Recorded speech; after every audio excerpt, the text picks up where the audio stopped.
فخر پرائمری اساتذہ صوبہ خیبر پختونخوا جناب عزیز اللہ خان صاحب ته خواست کوم چې تاسو ته د خپلو خیالاتو اظهار وکړئ. جناب عزیز الله خان صاحب.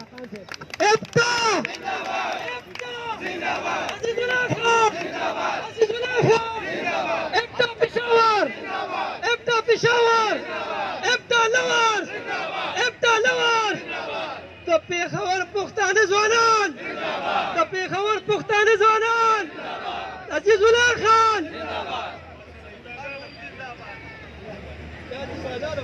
اعوذ باللہ من الشیطان الرجیم بسم اللہ الرحمن الرحیم.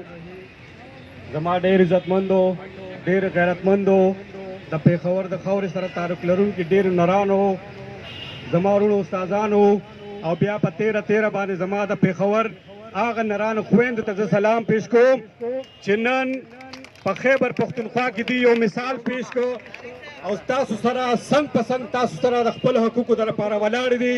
زه دې ته خراج تحسین پیش کوم، زه دې ته سلام پیش کوم. زما وروڼو په دې ملک کې په دې وطن کې چې کومه ګراني ده، تاسو د بجلی بل ګورئ چې تاسو پس 15,000 روپۍ بل راځي نو 15,000 په هغې کې ټیکس راځي. تاسو د ګیس بیل وګورئ او تاسو بیا LPG وګورئ نن په 3,500 روپۍ کیلو ده. تاسو اوړه وګورئ په 1,200 روپۍ تروړه وه، هغه تروړه نن په 2,000 روپۍ باندې اخلي.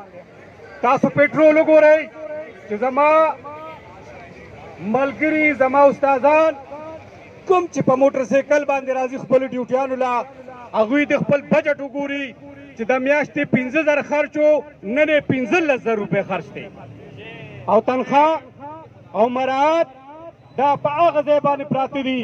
خو زه بیا هم دا یو خبره ډېره په افسوس سره کوم چې د دونه مهنګایۍ باوجود دې حکومت زموږ په پنشن کې دومره کټ لګولی دی چې د دې ملازمینو څوک چې 40 کاله نوکري وکړي 15 کاله نوکري وکړي او هغه پنشن جوړوي نو د هغه پنشن 50,000 یا 60,000 یا 15,000 میاشتې جوړیږي.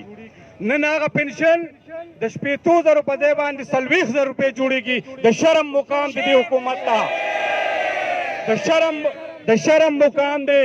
پکار داره چې په دې ګرانۍ کې د 60,000 په ځای باندې زما پنشن 80,000 جوړ شوی وي، 80,000 جوړ شوی وي. خو افسوس دا دی چې نن زما هغه ملازم هغه استاد چې چا 40 کاله د قوم خدمت کړی دی، د دې قوم بچي یې جوړ کړي دي، نن چې هغه کور ته په ریټایرمنټ باندې ځي نو هغه له دا میاشتې د 80,000 په ځای باندې 40,000 روپۍ ورکوي. نو دا ظلم نه دی، دا څه دی؟